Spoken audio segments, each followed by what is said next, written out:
During a fight, she threw my keys in the river and laughed. Now you're stuck with me. I just smiled and called a cab. A week later, her father called me screaming. She'd tried to sell our car, only to find out I'd already reported it stolen and named her as the thief.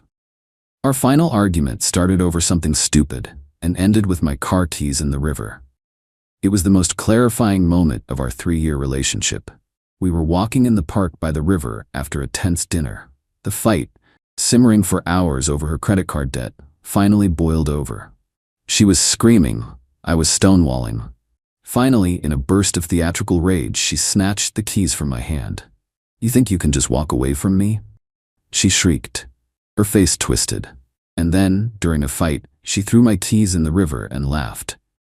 "Now you're stuck with me." She stood there, chest heaving, expecting me to yell, to brake, to dive into the murky water after them. I just smiled and called a cab. The app on my phone showed a Toyota Prius was 3 minutes away. Her laugh died in her throat, replaced by a look of pure confusion. "What are you doing?" she stammered. "I'm going home," I said. The cab pulled up, I got in, closed the door, and didn't look back. The ride home was quiet. My mind was a strange mix of numb and hyper-focused. The keys she'd thrown weren't just for my car. They were for the apartment, my office, my mailbox. She had, in her mind, stranded me completely. What she didn't know was that I had a spare set of apartment keys, hidden in a magnetic lockbox under the neighbor's welcome mat, a relic from a time I'd locked myself out years before we even met. When I got to our building, I paid the cab driver, retrieved the spare key, and let myself into the silent apartment. My first act was to call a 24-hour locksmith. His name was Gary, and he arrived in under 30 minutes. For $380, he rekeyed the deadbolt and the doorknob. The invoice, time-stamped at 9:47 p.m., was my first piece of evidence. My second act was to take my spare car key from the junk drawer, go down to the parking garage, and move my car. It was a 3-year-old Honda Accord, nothing fancy, but it was reliable, and most importantly, the title and registration were solely in my name. I drove it 3 blocks away and parked it on a well-lit side street where it wasn't immediately visible from our building. My third and most important act of the night was a phone call. I dialed the non-emergency police line. I explained the situation calmly and factually. My girlfriend, Sarah Jenkins, and I had an argument. She took my car keys and threw them into the river to prevent me from leaving. I have since left the scene. I am concerned she will take the vehicle itself using her own key. I would like to report the vehicle as stolen to preempt this. The dispatcher was professional. She took my information, the car's VIN, the license plate number, and Sarah's full name. She gave me a case number 25-881439. The entire call was logged at 10:15 p.m. I now had a legal shield. I went to bed and slept better than I had in months. The next morning, the first barrage came via text. A stream of messages from Sarah, starting with confusion, then escalating to fury. "Where are you? Why aren't you answering? You left me at the park. I had to walk home. The door is locked. Let me in." I ignored them. Then came the phone calls, one after another. I let them all go to voicemail. The messages were a masterclass in rage. I saved them all. Around 10 a.m., my landlord, Mr. Henderson, called me. "I just got a call from a very upset young woman," he said, his voice cautious. "Sarah Jenkins. She said she's your wife and you've locked her out of her home." This was her first major play, trying to use the landlord to regain access. She was counting on him not wanting a domestic dispute on his hands. "Good morning, Mr. Henderson," I said calmly. "I'm glad you called me directly. Sarah is not my wife and she is not on the lease. As you know, I am the sole leaseholder for apartment 5B. She has been a long-term guest, and her invitation to stay here has been permanently revoked." I could hear him shuffling papers on his end. Mr. Henderson was a stickler for rules, a man who lived and died by the letter of the contracts he issued. "That is correct," he said after a moment. "The lease is solely in your name. The guest clause is quite clear." "She has been harassing me via phone and text since last night," I continued. "And I have reason to believe she may try to damage the property to gain entry. I've already had the locks changed as a precaution." This was a calculated move. Mentioning property damage is like a magic word for landlords. "I see," he said, his tone shifting from cautious to concerned. "Thank you for informing me. I will make a note of this. If she contacts me again, I will inform her that she is not a tenant and has no right of access. If she shows up at the property, we will call the authorities and have her trespassed." I thanked him and hung up. I immediately followed up with an email summarizing our conversation, creating a written record. Subject: guest removal and security notice for Apt 5B. The artifact was a digital paper trail, confirming my actions and the landlord's official position. The consequence was that Sarah's easiest path back into my life and back into the apartment was now a legal brick wall. She was officially an outsider. The next phase of her attack targeted our social circle. We shared a core group of friends, mostly people I had known since college. On Saturday afternoon, I got a text from my friend Mike's wife, Chloe. It was a screenshot from their group chat, the one I had muted weeks ago because it was mostly just gossip. The screenshot showed a long, rambling monologue from Sarah. It was a work of fiction. She painted a picture of me as an unhinged, abusive monster. "He had a complete breakdown," she wrote. "He was screaming at me in the park, calling me horrible names. I was so scared. He stranded me there in the dark and disappeared. I think he's having some kind of mental health crisis. I'm so worried for him, but I'm also scared of him." Her friend, Jessica, was eating it up. "OMG, Sarah, that's terrifying. Are you okay? Do you need a place to stay?" She was trying to isolate me, to poison the well so that none of my friends would help me or believe me. She was setting the stage to play the victim. I knew a simple denial wouldn't work. I needed to counter her emotional narrative with cold hard facts. I didn't reply in group chat. Instead, I sent a private message to Mike and our other close friend, Dan. "Hey guys," I wrote. "I'm not going to get into a public soap opera, but I want you to know the truth. Sarah's story is missing a few key details." I then attached 3 files. The first was a screenshot of my Uber receipt from the night of the fight. It clearly showed a pickup location at the park entrance and a drop-off at my apartment building, with a timestamp of 8:22 p.m. The second was a photo of the locksmith's invoice, timestamped at 9:47 p.m.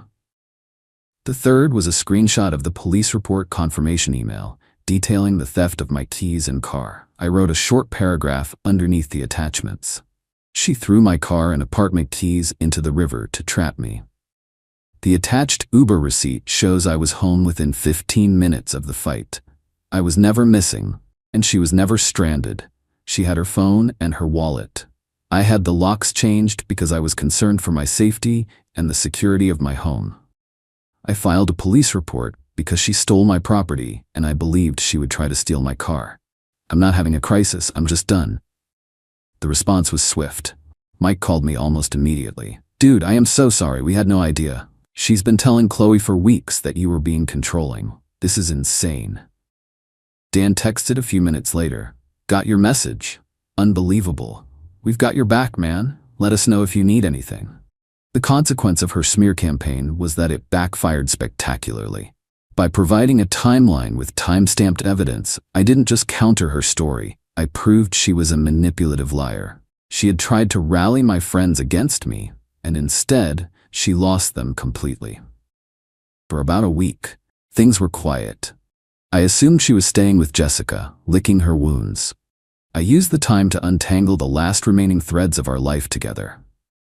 The biggest one was our joint savings account. We had opened it 6 months prior to save for a down payment on a house. It had a little over $14,000 in it, with my contributions making up about $10,000 of the total. I went to the bank on Monday morning with the intention of closing it and splitting the funds. I was too late. The bank teller, a young woman named Brenda, looked at the account and frowned. "Sir, this account was closed out on Friday. There was a single withdrawal for the full balance of $14,231.50. I felt the blood drain from my face. "That's impossible," I said. "This is a joint account. It requires both signatures for any withdrawal over $500. That was the rule we had explicitly set up with the bank manager when we opened it. It was a safety measure." Brenda pulled up the transaction record. She showed me the screen. The withdrawal was processed on Friday at 2:15 p.m. There was a scanned copy of the withdrawal slip. It had my name printed on it and a sloppy forged signature that looked nothing like mine. Sarah had walked into the bank, forged my signature, and a lazy teller had just pushed it through without verifying it against my signature card on file. This was the third major escalation. Felony bank fraud. "I want to speak to the manager," I said, my voice dangerously calm. The manager, a man named Mr. Davies, listened to my story with a grave expression. I showed him my driver's license, and he compared my signature on it to the forgery on the slip. They weren't even close. "This is a serious breach of our security protocols," he said. "The teller who processed this will be held accountable. We will be launching a full internal fraud investigation." He had me sign an affidavit stating that the signature was a forgery and that I had not authorized the withdrawal. The artifact was this legally binding document. "What happens now?" I asked. "Our corporate security team will take over," he explained. "They will review the security footage from the time of the transaction. If it shows Miss Jenkins making the withdrawal, which it almost certainly will, they will turn the case over to the district attorney's office. This is grand larceny, sir. It's out of our hands at that point." The consequence of her greed was that she had just committed a federal crime. She thought she was just taking money. She had no idea she was stepping into a world of fraud investigators and prosecutors. She was no longer just dealing with a scorned ex-boyfriend. She was about to be a person of interest in a criminal investigation. I left the bank feeling strangely detached. The money was a problem, but it was a solvable one. The real issue was that Sarah was now cornered. She was locked out of the apartment, alienated from our friends, and had just stolen a large sum of money that was now being investigated. She was desperate, and a desperate Sarah was a dangerous and unpredictable Sarah. I had a feeling her final move would be her biggest, and I was right. The call came a week later. It was a Tuesday afternoon. The caller ID showed a number I didn't recognize, but it had the same area code as her parents' town. I answered and put it on speakerphone, hitting record on my app. The voice on the other end was a roar of pure rage. It was her father, Richard Jenkins. He was screaming before I even had a chance to say hello. "What the hell did you do to my daughter? The police just left my house. They're looking for her. They said she tried to sell a stolen car. Your car." I let him vent, his voice cracking with fury. He went on for a solid minute, accusing me of setting her up, of ruining her life, of being a monster.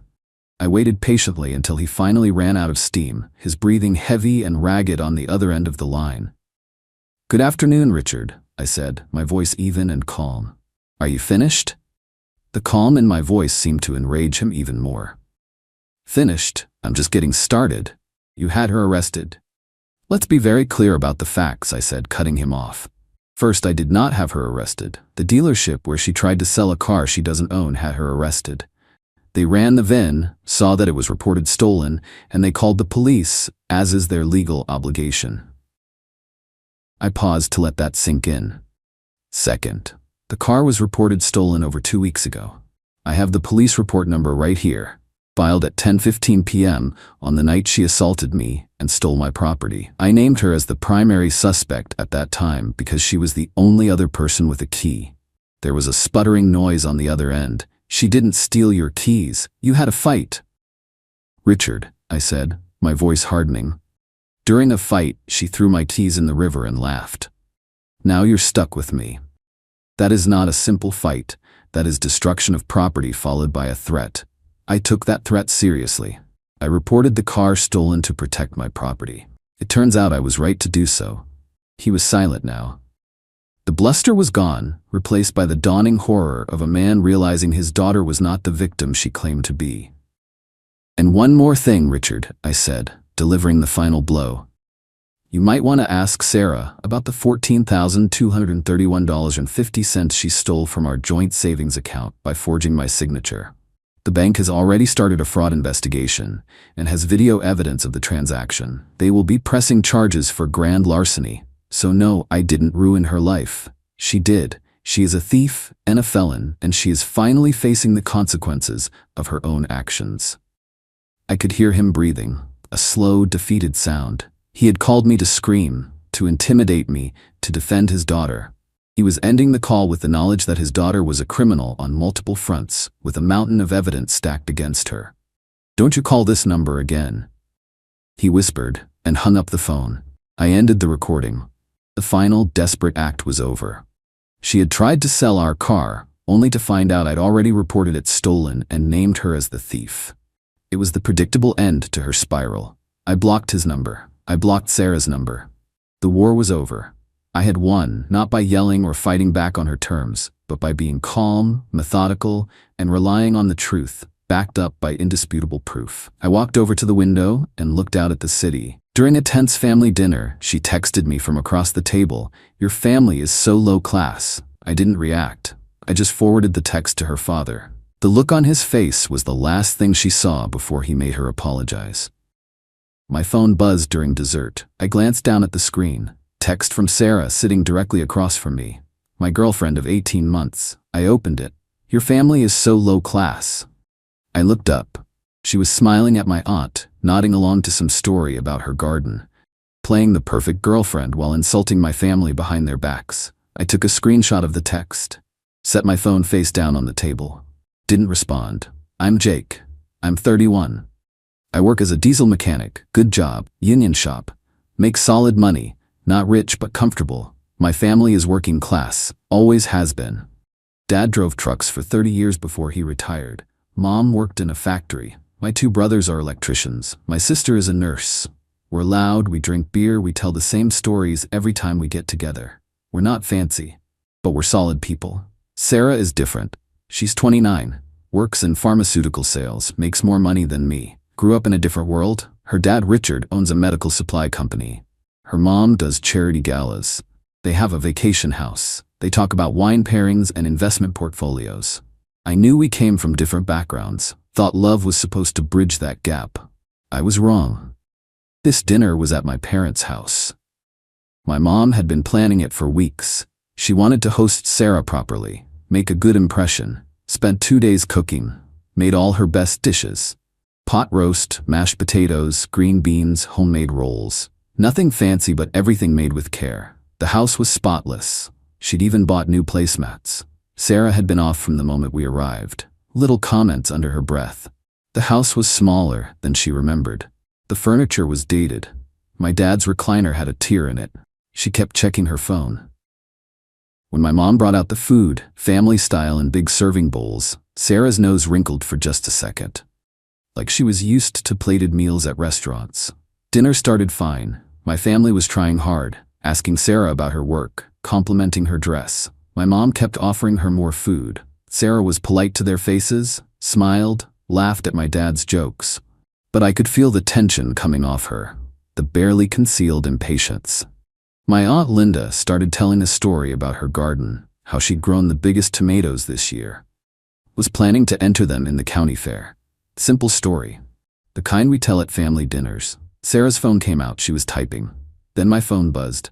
That text. "Your family is so low class." I stared at it, read it 3 times, took a screenshot. Then another text came through. "How much longer do we have to stay here?" Screenshot. Another buzz. "Can we leave soon? I'm dying here." Screenshot. Another one. "Your mom's cooking is so heavy, I feel sick." Screenshot. One more. "Next time we're hosting at a restaurant." I took screenshots of all of them.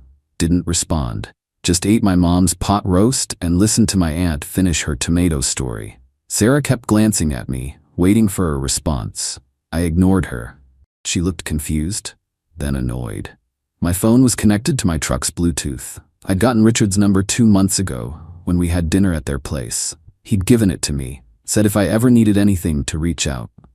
He'd been friendly that night. Seemed like a decent guy despite the money. I excused myself, said I needed to grab something from my truck. Walked outside, opened my phone, composed a new message to Richard, attached all 5 screenshots, wrote a simple message. "Richard, this is Jake. Sarah and I are at my parents' house for dinner. My mom spent 2 days cooking to welcome your daughter. This is what Sarah's been texting me from across the table. Thought you should know how she really feels about people who open their home to her." Sent it. Watched it deliver, put my phone in my pocket and walked back inside. Sat down, finished my dinner. Sarah was watching me, asked where I'd gone. I told her I needed to grab something from the truck. She asked what. I said it didn't matter. She looked suspicious but let it drop. About 10 minutes passed. Then Sarah's phone rang. She glanced at the screen. Her face went white. She looked at me, then at her phone, then back at me. She stood up quickly, said she needed to take this. Walked into the kitchen. I could hear her voice through the doorway. Started quiet, then defensive, then panicked. The conversation lasted maybe 3 minutes. She came back into the dining room. Her face was red, eyes wet. She was shaking. She stood at the edge of the table. My whole family went quiet. Everyone looked at her. She stared at me. Her voice cracked when she spoke. "You sent my text to my dad?" I nodded. Took a bite of mashed potatoes. She asked why. I set down my fork. Told her I thought her father should know how his daughter treats people who welcome her into their home, who spend days preparing food for her, who try their best to make her feel included. My mom asked what was happening. Sarah's phone rang again. Richard. She looked at the screen like it might bite her. Answered it. Her hand was shaking so hard she almost dropped it. She didn't put it on speaker, held it to her ear. But Richard's voice was loud enough that I could hear some of it from where I sat. He told her to put me on the phone. She walked over and handed it to me. I said hello. Richard's voice was tight. Asked if I'd sent him screenshots. I confirmed I had. He asked if they were sent during dinner at my parents' house while my family was hosting his daughter. I said yes. There was a long pause. Then Richard said he was embarrassed. Deeply embarrassed. He apologized for his daughter's behavior. Said there was no excuse for it. Asked if he could speak to my mother. I handed the phone to my mom. She looked confused. Said hello. Richard introduced himself. Apologized for Sarah's behavior. My mom tried to be gracious. Said it was fine. Richard said it wasn't fine. Said he was 40 minutes away but he was getting in his car right now. He was coming over. My mom tried to tell him that wasn't necessary. He insisted it was. Said he'd be there soon. Then he asked for Sarah again. My mom handed the phone back. Sarah took it with both hands. Richard's voice wasn't loud anymore, but I could tell from her face he wasn't being gentle. She nodded a few times. Said okay. Said she understood. Said she'd wait. He hung up. Sarah stood there holding her phone. The table was silent. My dad cleared his throat. Asked if anyone wanted more rolls. My brother Mike laughed. Couldn't help himself. The tension broke slightly. But Sarah just stood there. She tried to apologize to me. Started saying she didn't mean it. I held up my hand. Told her she meant every word. She could save her apologies for her father and for my family. In that order. She sat back down. Didn't eat. Just stared at her plate. My family tried to resume conversation, but it was awkward. My Aunt Linda made a joke about her tomatoes being very high class. My mom shot her a look, but I saw her fighting a smile. 45 minutes later, the doorbell rang. My dad answered it. Richard stood there in business casual, like he'd just left the office. He shook my dad's hand, introduced himself properly, apologized for the intrusion. My dad invited him in. Richard walked into the dining room, looked at Sarah. His face was hard. He didn't yell. His voice was quiet but firm. Asked her if the texts were real. She nodded. Tears running down her face. He asked her if she understood what she'd done. She tried to explain she was uncomfortable. He cut her off. Said being uncomfortable didn't give her permission to insult people who were being kind to her. He turned to my mom. Apologized directly. Said he was sorry for his daughter's behavior and sorry my mom had to find out this way. My mom accepted the apology, told him it was okay. Water under the bridge. Richard looked at Sarah again, told her to apologize. To everyone. Right now. Sarah's voice was shaking. She turned to my mom first. Said she was sorry. That the dinner was lovely, and she had no right to say what she said. My mom nodded quietly. Sarah went around the table. My dad, my brothers, my sister, my Aunt Linda. By the time she finished, she was barely whispering. The whole room felt heavy with it. My family looked uncomfortable. This wasn't normal dinner conversation. My mom actually spoke up. Said Sarah didn't need to keep going. That they accepted the apology. Richard nodded, thanked my mom for her grace. Then he told Sarah it was time to leave. She looked at me, asked if we could talk. I said no. There was nothing to talk about. She'd shown me exactly what she thought of my family, of me. We were done. Richard put his hand on her shoulder, told her to get her things. She grabbed her purse with shaking hands. They walked to the door. Richard shook my dad's hand again, apologized one more time. Then they left. The door closed. My family sat in stunned silence. Then Mike started laughing, said that was the most intense dinner we'd ever had. My dad agreed. My mom just shook her head and started clearing plates. She squeezed my shoulder as she walked past. Didn't say anything, didn't need to. An hour later, my phone buzzed. Text from Richard. He said Sarah had a lot of growing up to do. He was disappointed in how she'd behaved. He understood completely if I didn't want to continue the relationship. But regardless, he wanted me to know he thought I'd handled it with class. He appreciated me bringing it to his attention.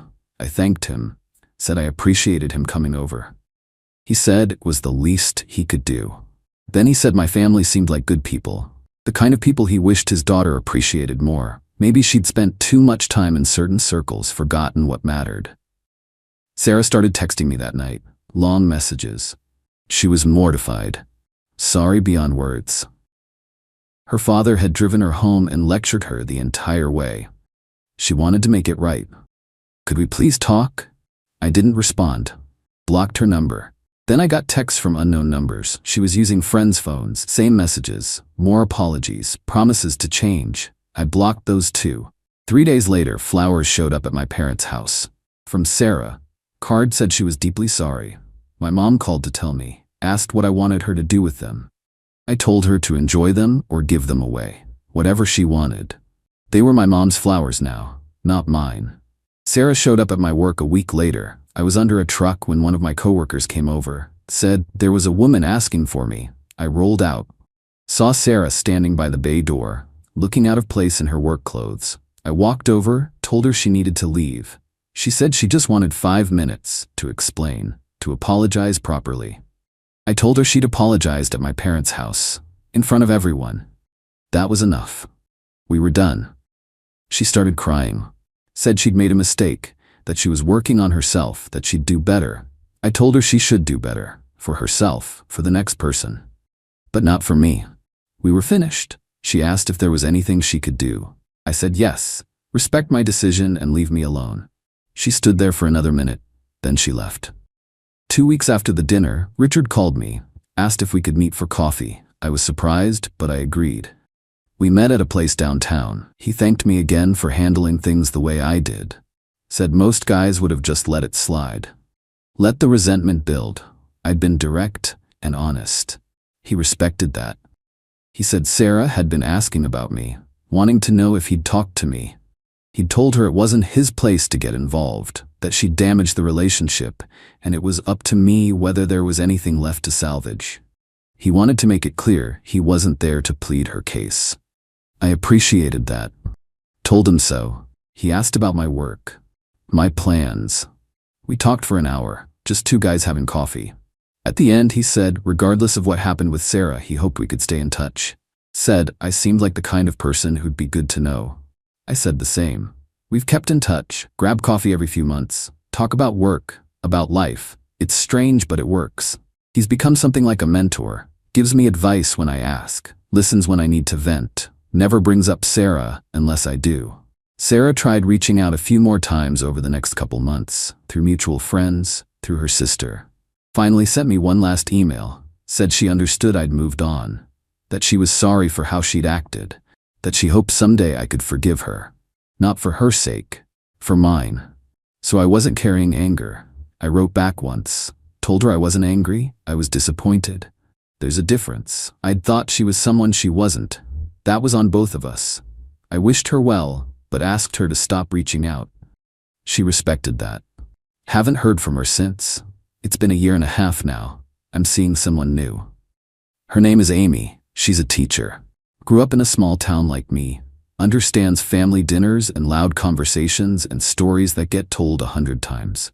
First time I brought her to my parents' house, she helped my mom with dishes without being asked, laughed at my dad's terrible jokes, asked my Aunt Linda about her garden, and actually listened to the answer. At one point during that dinner, my mom pulled me aside, said she really liked Amy, that she was good people. I said I thought so too. My mom hugged me, said she was proud of how I'd handled things with Sarah, that standing up for family wasn't always easy, but it was always right. Last month, I ran into Sarah at a grocery store. First time I'd seen her since she showed up at my work. She was with someone, Guy in a suit, looked like her type. She saw me, stopped. I gave her a polite nod and kept walking. She didn't try to talk to me. I appreciated that. In the parking lot, my phone buzzed. Text from an unknown number. I almost deleted it. Then I read it. Thank you for not making that awkward, and thank you for teaching me something important. I hope you're happy. I didn't respond, just deleted the message and drove home. Where Amy was waiting, where my life was, where I belonged. Sometimes people show you who they really are in moments of comfort, when they think no one important is watching. Sarah showed me, not in a fight, not in a dramatic moment, in quiet texts sent from across a dinner table while my mom served pot roast. That was enough, more than enough. Some disrespect you can work through, some you can't. When someone insults your family while sitting at their table, while eating their food, while they're trying their best to welcome them, there's no coming back from that. Not for me. My family taught me that respect isn't optional. It's not something you give when it's convenient or when someone's watching. It's what you give because it's right. Sarah didn't understand that. Maybe she does now. Maybe she doesn't. Either way, it's not my problem anymore. I'm with someone who gets it, someone who treats my family the way they deserve to be treated, with kindness, with respect, with genuine warmth. That's what matters. That's what I refuse to settle for less than. The screenshots are still on my phone. I've never deleted them. Not because I'm holding a grudge, because they remind me of something important. They remind me that I have standards, that I stood up for the people who matter, that I didn't let someone's money or looks or status make me accept disrespect. That's not revenge. That's just self-respect. And sometimes that's the best revenge there is.